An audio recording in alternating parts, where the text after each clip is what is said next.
Bienvenidos y hoy vamos a empezar con epilepsia y síndrome convulsivo. Entonces, ¿qué es? ¿Cómo se expresa y cómo la puedo clasificar?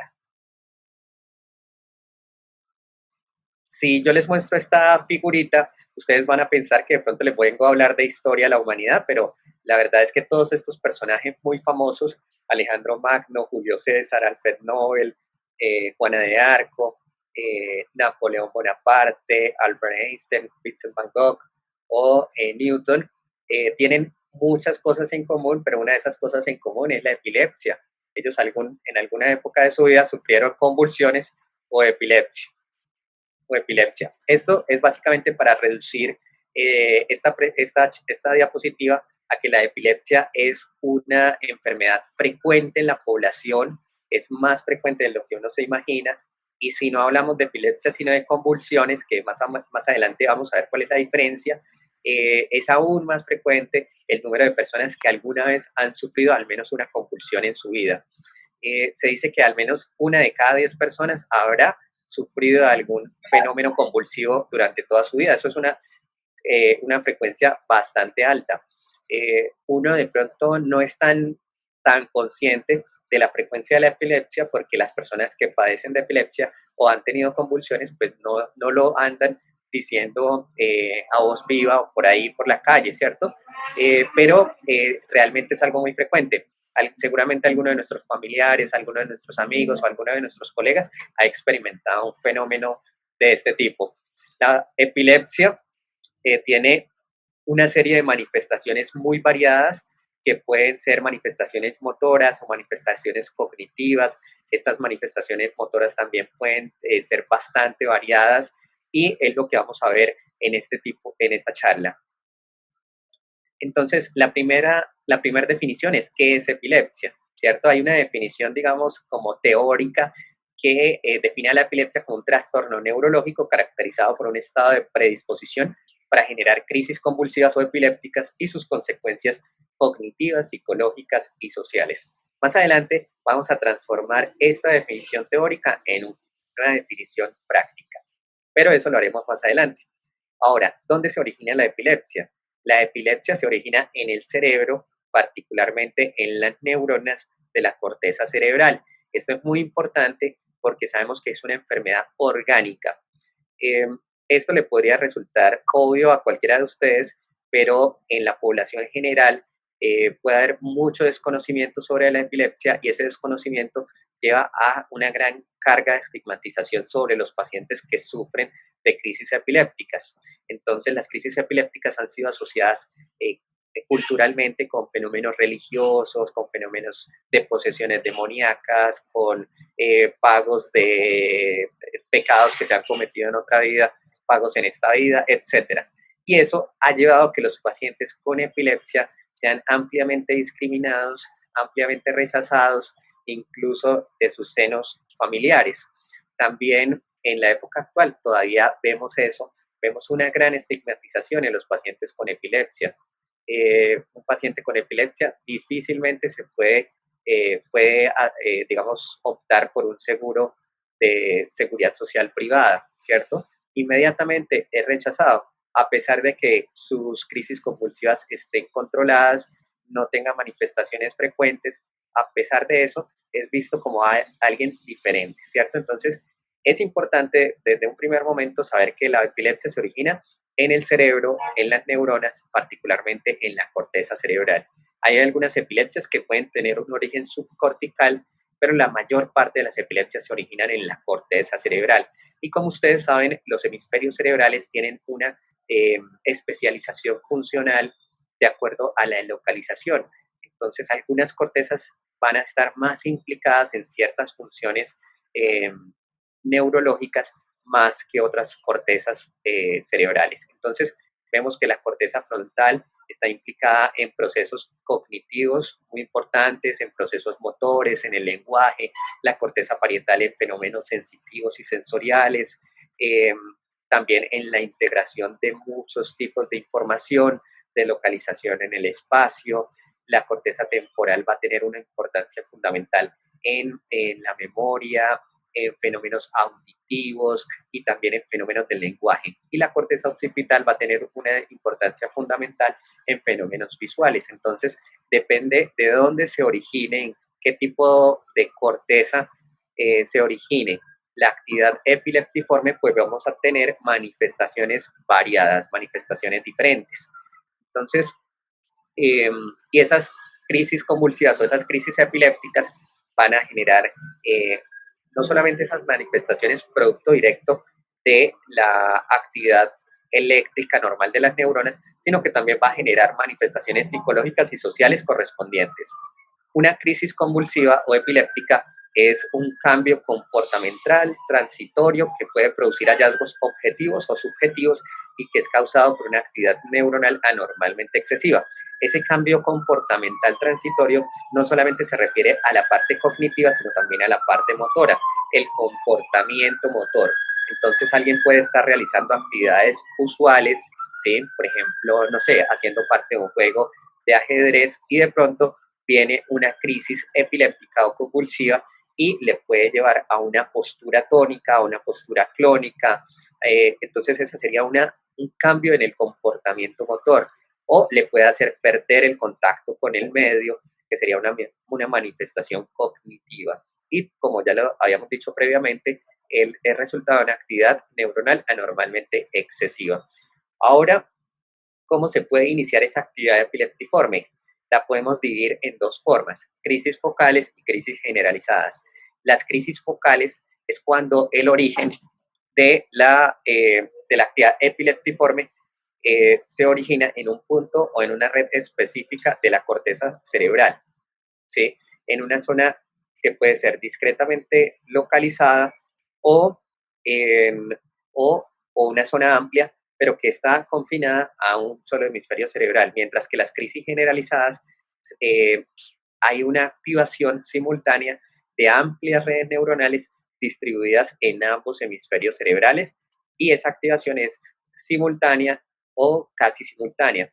Bien, las crisis focales entonces se pueden originar, también hay un subtipo de crisis focales que se pueden originar en varios puntos, ¿sí? Que son las crisis multifocales, incluso en puntos incluyendo el hemisferio cerebral contralateral, pero no se activan de forma simultánea, sino que en ocasiones puede ser el foco que se activa, que el foco que genera descargas epileptiformes, en ocasiones puede ser este foco de adelante, que sería un foco frontal, o por ejemplo este foco parieto-occipital, ¿sí? O en ocasiones del lado contrario, pero no se activan de forma simultánea. Esas crisis multifocales también hacen parte de lo que se conocen como crisis focales.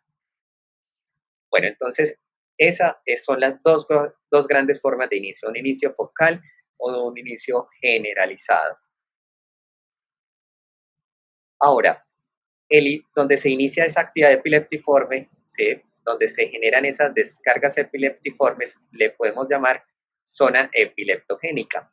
Bien, esa zona epileptogénica puede llevar a manifestaciones clínicas, ¿sí? Algo evidente o que el paciente expresa y que por tanto sería la zona sintomatogénica.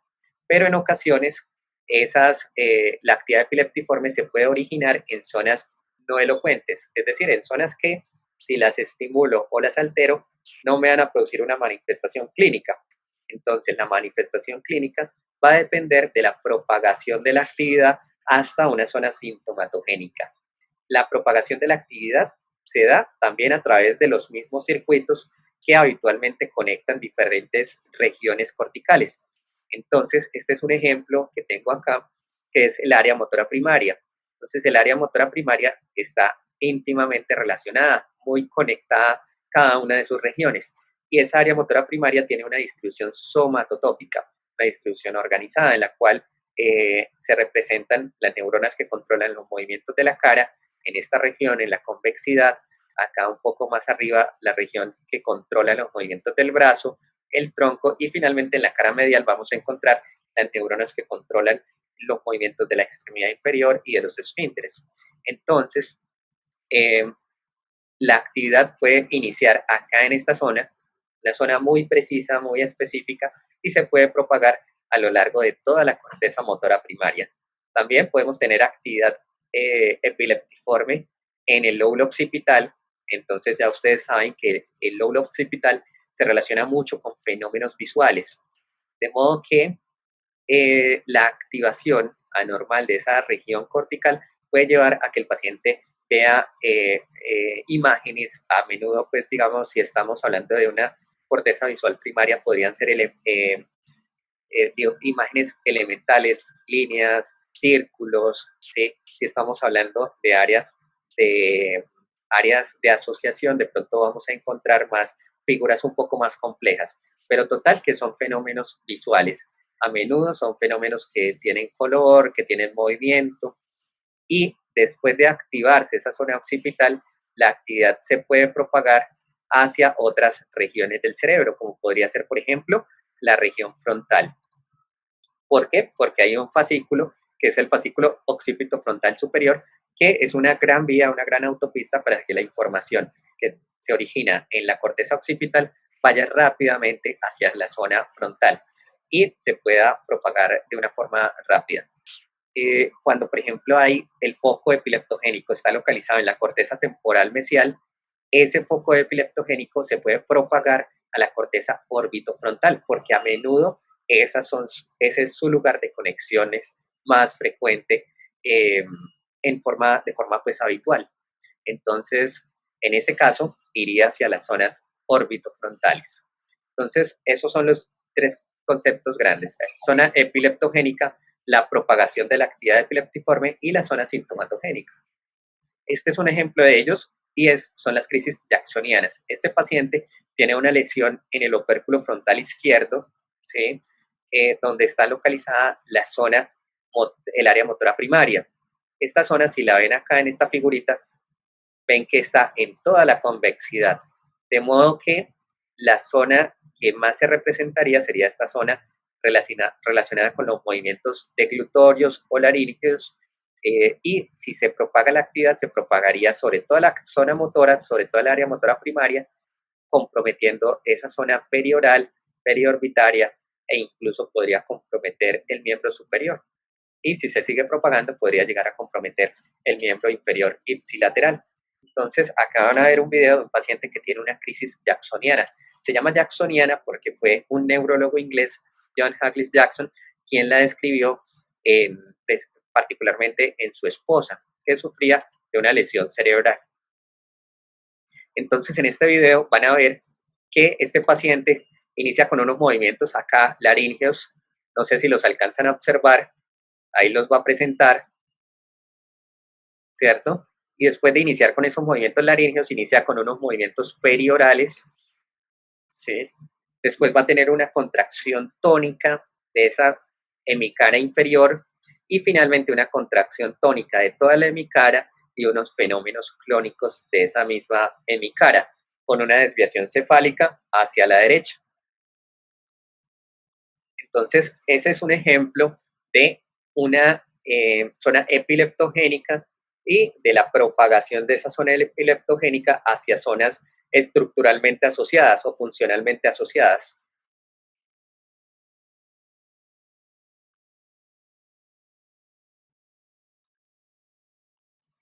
Bien, este es otro ejemplo de una crisis focal, pero en este caso localizada en la corteza parietoccipital derecha. Fue publicada en la revista Neurology y eh, lo describieron como las alucinaciones visuales espirituales. Y es que la paciente que experimentaba este fenómeno epiléptico decía que cada vez antes de convulsionar, ella veía el ángel de la guarda. Siempre sus crisis eran de la misma forma, de modo que ella podía hacer incluso dibujos de lo que ella veía antes de venir la actividad generalizada. Y esto era precisamente lo que ella dibujaba. Pues no tiene una forma clara de un ángel, pero ella le daba un contexto religioso, un contexto de que era el ángel guardián, y después de eso pues ya sobrevenía la actividad epiléptica, pues, la actividad generalizada. Y en la resonancia se observaba que efectivamente había una lesión parietoccipital derecha que también tenía una correspondencia electrográfica. Entonces se veía una activación, unas descargas epileptiformes en el cuadrante posterior derecho. Y Después de eso, la paciente presentaba una generalización, una actividad tónico-clónica de ambos semicuerpos, producto de la generalización o de la propagación de esa actividad epileptiforme al resto del cerebro.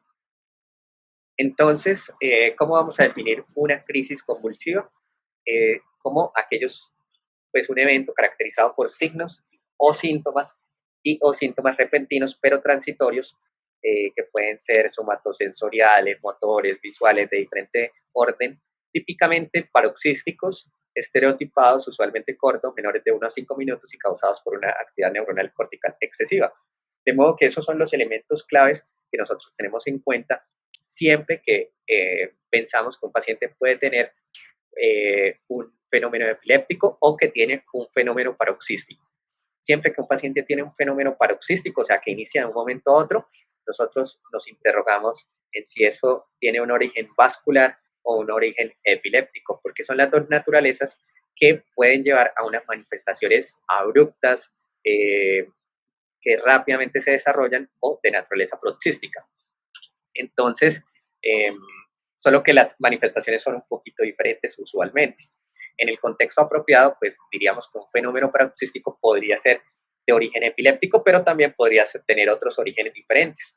Por ejemplo, un trastorno del movimiento de un inicio paroxístico, que lo hay, ¿sí? O una crisis de origen funcional, un evento paroxístico de origen funcional. Entonces, acá las características de un fenómeno o de una crisis convulsiva es que es de un inicio súbito o paroxístico. Como les expliqué previamente, se debe a una actividad neuronal cortical excesiva en un punto o en un punto de la corteza cerebral, en una red neuronal limitada o una red neuronal muy amplia, ¿sí? Entonces, habitualmente las manifestaciones son muy similares entre una crisis y las demás. Entonces, a eso le llamamos estereotipados. Los episodios son muy similares unos entre crisis, pues.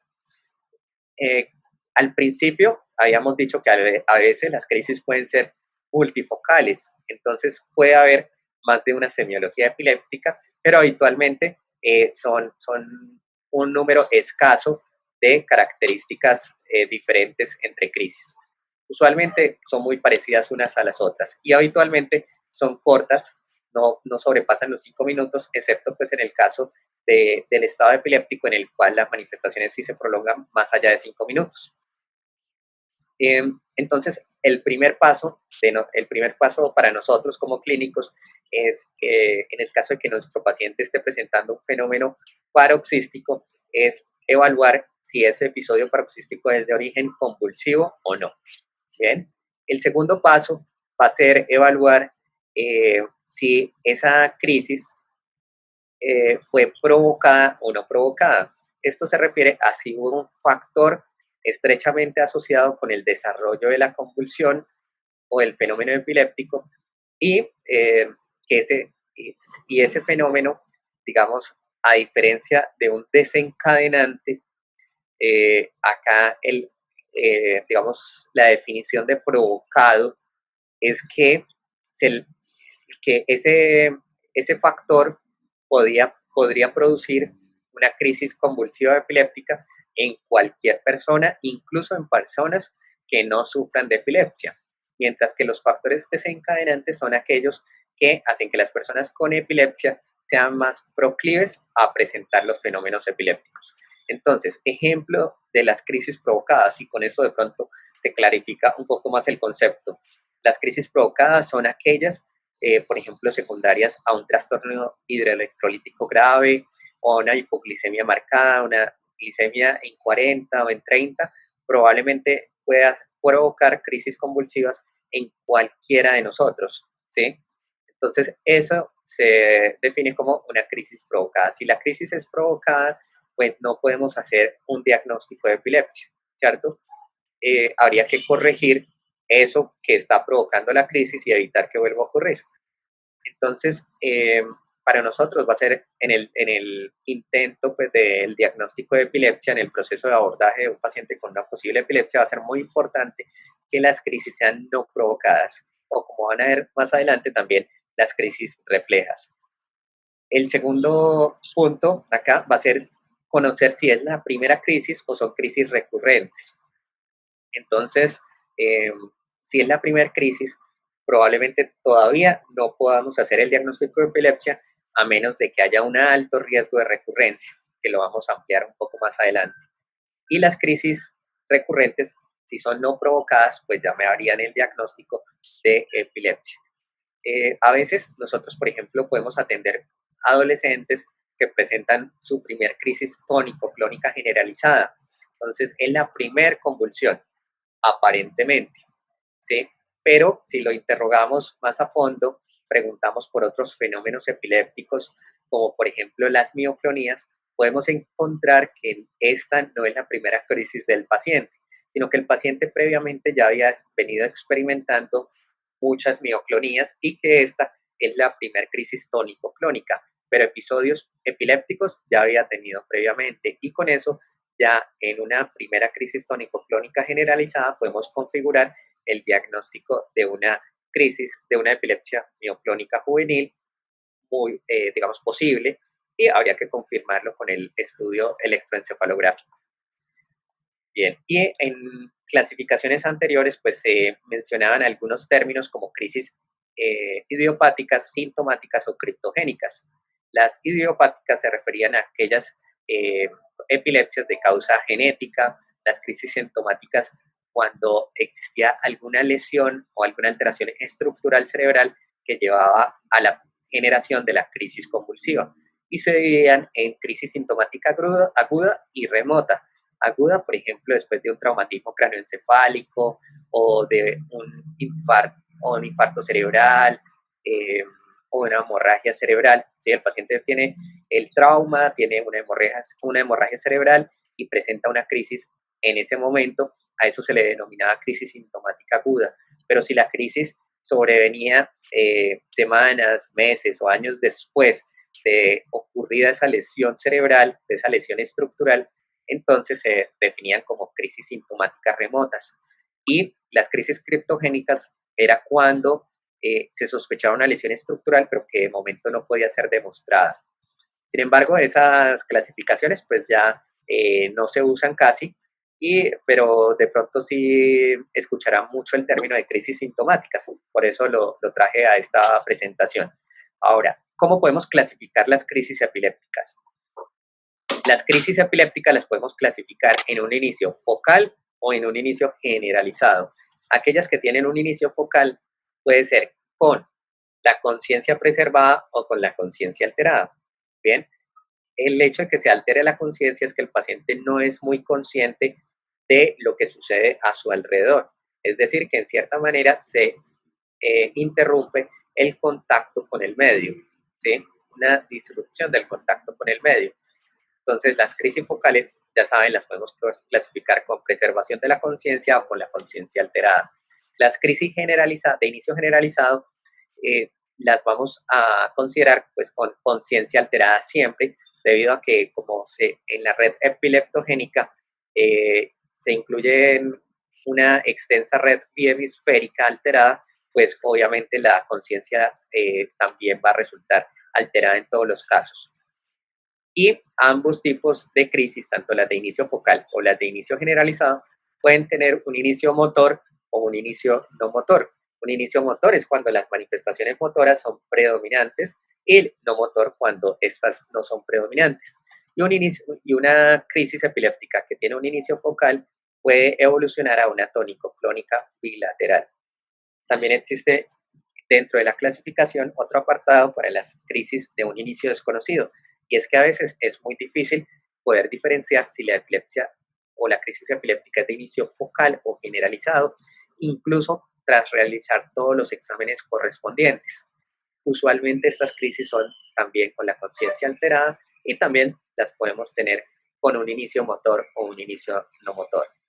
Ahora, ¿qué es eso de inicio motor y no motor? Para las crisis focales incluye los automatismos, las manifestaciones, las crisis atónicas, clónicas, los espasmos epilépticos, las crisis hipercinéticas, mioclónicas o tónicas. Y en las crisis generalizadas, básicamente las mismas, excepto los automatismos. Los automatismos nos hablan mucho de un fenómeno focal, igual que lo que han escuchado también muchas veces, y es el aura. El hecho de que un paciente presente una aura epiléptica nos habla de un inicio motor, pero el hecho de que un paciente no experimente eh, un aura no nos habla de una crisis generalizada. Una crisis generalizada pues no va a tener aura, pero a veces esas auras, digamos, no pueden no ser tan evidentes porque la crisis rápidamente se generaliza, como por ejemplo sucede en las crisis de origen, las crisis focales en el lóbulo occipital. El lóbulo occipital, como lo vimos previamente, tiene una gran autopista que lo conecta con el lóbulo frontal y por tanto esa actividad epileptiforme se puede generalizar de una forma muy rápida. Entonces a veces el paciente con epilepsias de origen occipital pueden tener esos fenómenos visuales y venir la generalización y el paciente lo puede expresar de esa manera. Yo empecé con unos cocuyitos, con unas luces de colores, con una ruedita que giraba y de repente ya caí, me desmayé y empecé a tener movimientos de todo el cuerpo. Pero a veces esa aura, esa generalización puede ser tan rápida que el paciente no recuerda tampoco el aura. Bien, entonces, eh, acá dentro de las manifestaciones motoras, los automatismos nos hablan mucho de fenómenos focales. En inicio no motor, cuando hablamos de fenómenos focales, de crisis de inicio focal, entonces podemos tener manifestaciones autonómicas, por ejemplo, una taquicardia, una sensación de piloerección o una piloerección pues identificada, plenamente visible, ¿sí? Podemos tener un inicio no motor como que el paciente está de pronto realizando alguna actividad y suspende esa actividad, se desconecta del medio, no continúa realizando esa actividad, o sea, se altera el comportamiento, puede tener alguna manifestación cognitiva, una sensación emocional, de miedo intenso, de que algo malo va a ocurrir, ¿sí? O una manifestación sensorial, como podría ser una sensación de, de ahogo o una sensación epigástrica que asciende a través del pecho, ¿bien? Y en las crisis generalizadas, aquellas que se clasifican como no motoras, básicamente son las ausencias típicas, atípicas, con mioclonías, ausencias con mioclonías o ausencias con mioclonías palpebrales. Bueno, el paso 4 pues va a ser la descripción semiológica, ¿cierto? Entonces ya sabemos que nuestro paciente está presentando episodios paroxísticos de una posible naturaleza convulsiva. A ver, pues, supongamos pues que son no provocadas, que puede ser recurrentes, ¿cierto? Entonces ya nos vamos haciendo la idea de que nuestro paciente tiene epilepsia. Y la descripción de los elementos semiológicos va a ser muy importante para saber si esta epilepsia es de inicio focal o generalizado. Entonces ya les había mencionado algunos términos, pero de pronto la mejor forma de entender esos términos es viendo algunos videos. Entonces, ¿qué es un automatismo? Un automatismo es un movimiento eh, sí, que no tiene propósito, pero que podría camuflarse como un movimiento normal, habitual, que podríamos tener en cualquier contexto de nuestras vidas. Entonces, esta chica, esos movimientos pueden ser movimientos de las manos, movimientos de la boca, ¿sí? Entonces, miren algo muy interesante de este video. Ella está conectadita pues al electroencefalograma, está acá tomándose un juguito y de repente ella siente algo extraño. Estos pacientes, como ustedes saben, tienen un timbre para que anuncien cuando sienten que algo extraño están sintiendo. Entonces esta chica siente que algo extraño le está ocurriendo, hace un movimiento como de la manita acá, ¿sí? No sabemos, pues, posiblemente hace parte de un automatismo manual, puede que no, ¿cierto? Pero pudiera tratarse de un automatismo manual. Acá va a buscar el timbre, marca, acá realiza unos movimientos con la mano, ¿sí? Como sin propósito, pero que pudieran ser movimientos normales, naturales, ¿sí? Está como confusa, un poquito desconectada.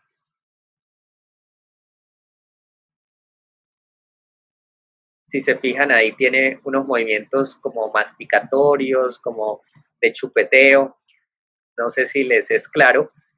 Acá se los vuelvo a poner, ¿sí? Y este es otro video de otra niña con automatismos. Entonces, en este caso, la niña se está sujetando la ropita, se mueve la ropa, ¿sí? En otras ocasiones, de pronto pueden coger algún elemento, tocarlo, ¿sí? Como movimientos exploratorios. Y acá también la niña hace una desviación cefálica. Entonces, estos movimientos son a los que le llamamos automatismos. Y esos automatismos pueden ser manuales, orales o de otros tipos, pero esos son los más frecuentes y nos indican de un inicio focal, particularmente del lóbulo temporal. Las mioclonías. Las mioclonías son sacudidas breves e intensas que pueden llevar a que el paciente, digamos, se derrame el café encima, se, se, se lastime con el cepillo de dientes, ¿sí? Acá van a ver una niña pues con mioclonías,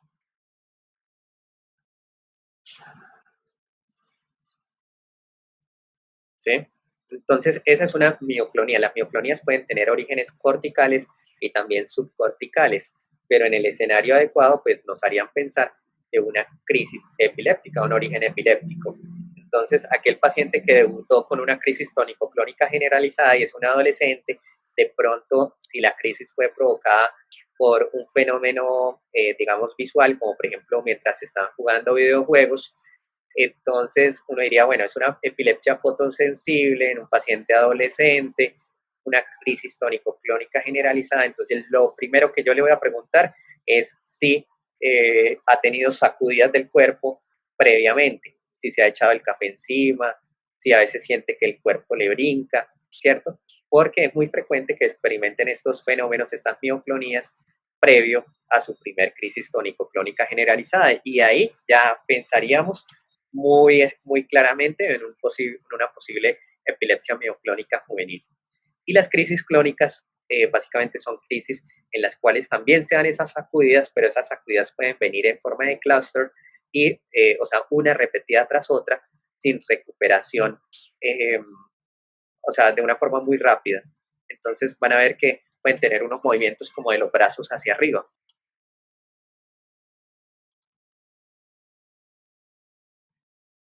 Bien, entonces estos son crisis clónicas.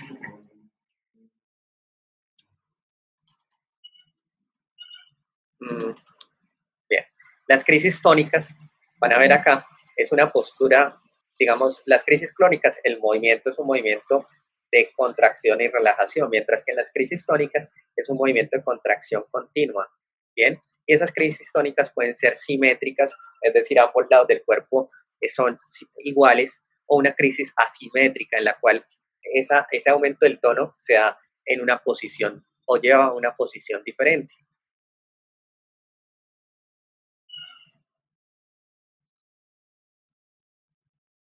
Entonces, esto de acá que experimenta esta paciente es una crisis tónica, pero es una crisis tónica asimétrica. Bien. Y esta de acá es una crisis, digamos, tónico-clónica. Un ejemplo de una crisis tónico-clónica. Ahora ustedes me preguntarán si existen crisis clónico-tónicas o diferentes variantes. Y sí, depende pues de la semiología del paciente. Entonces vamos a ver este paciente y me van a decir si esto es una crisis tónico-clónica o cómo la clasificarían.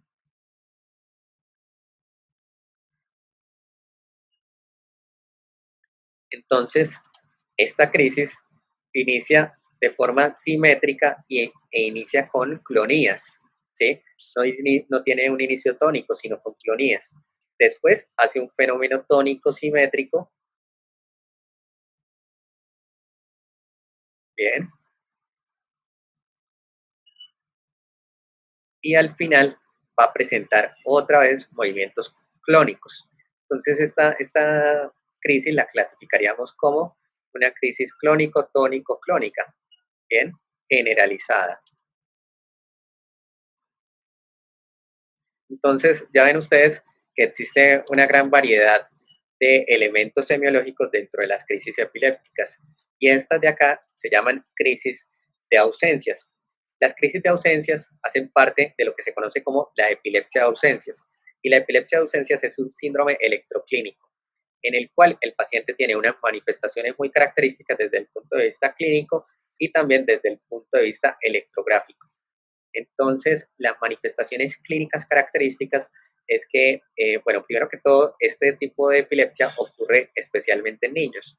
Podría ocurrir en adultos, pero es muy inusual. Habitualmente ocurre en niños, son crisis en las que el niño está realizando alguna actividad, está jugando y de repente se altera su comportamiento, pierde contacto con el medio, ¿sí? La crisis es muy cortica, habitualmente de 10, 15 o hasta 30 segundos, y el paciente, una vez se recupera, también la recuperación es abrupta y el paciente continúa realizando la actividad que estaba realizando previamente. Esa es la manifestación clínica característica. La manifestación electrográfica característica es la descarga de unas puntas seguidas por una onda lenta generalizada de 3 ciclos de 3 hercios. Es una epilepsia generalizada y, como les había dicho previamente, es más frecuente en niños.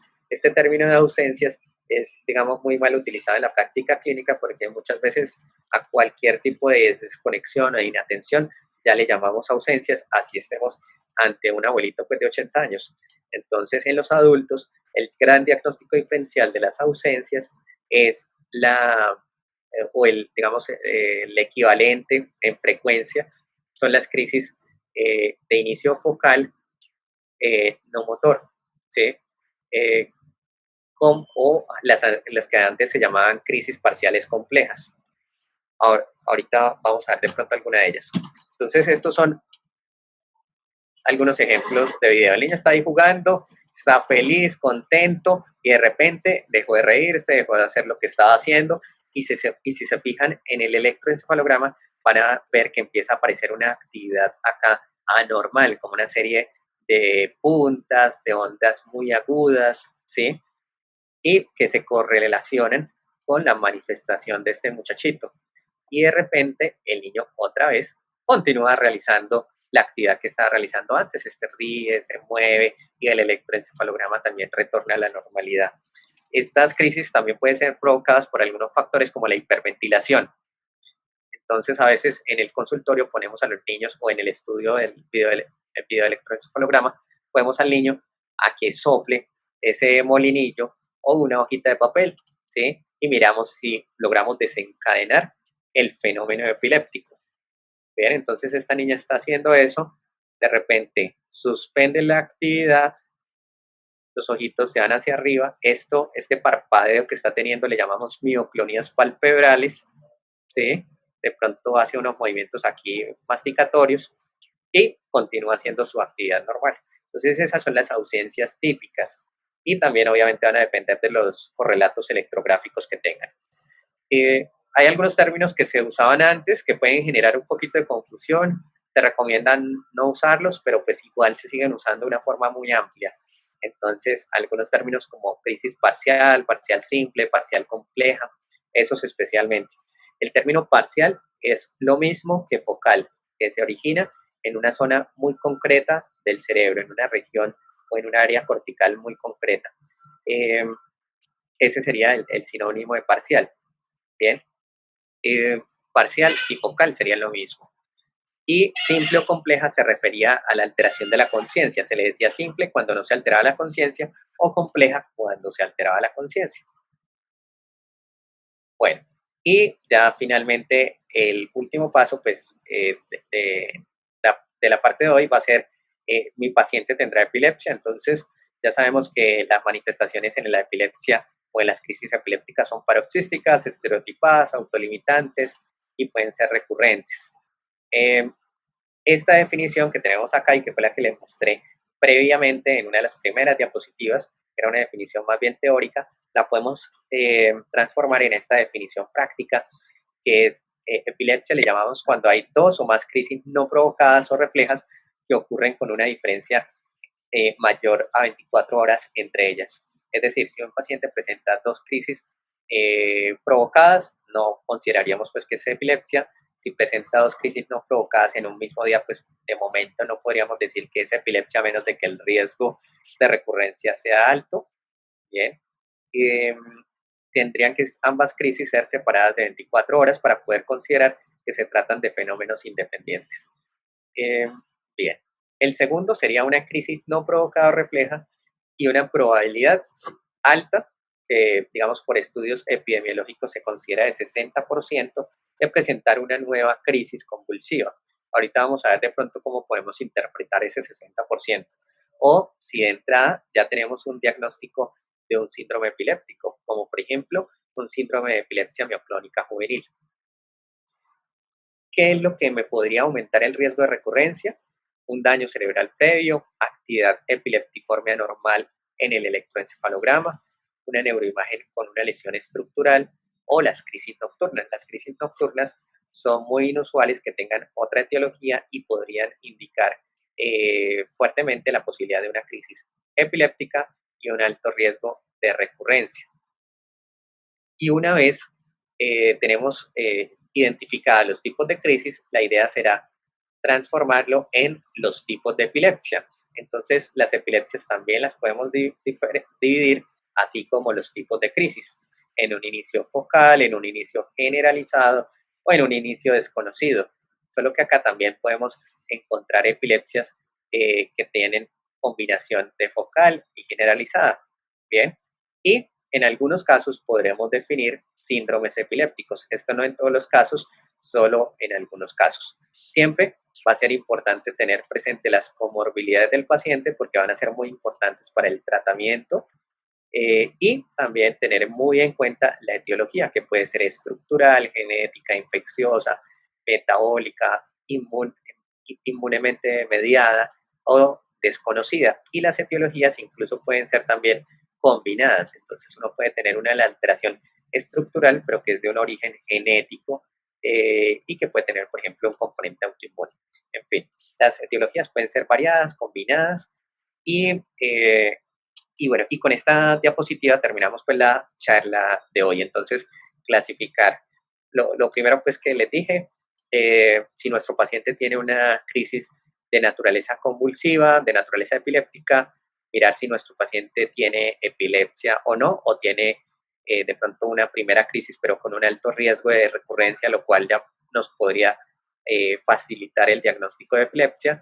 Y finalmente, definir el tipo de epilepsia con base en el tipo de crisis convulsiva epiléptica que está presentando nuestro paciente. En las charlas posteriores, pues vamos a abordar el tema, en la siguiente charla, el tema del diagnóstico, un poquito, algunos detalles finales del diagnóstico y el tratamiento, particularmente el tratamiento farmacológico, hablando de los diferentes tipos de medicamentos, especialmente los más frecuentes que usamos en la práctica clínica. Y en la última charla vamos a abordar el tema de estatus epiléptico.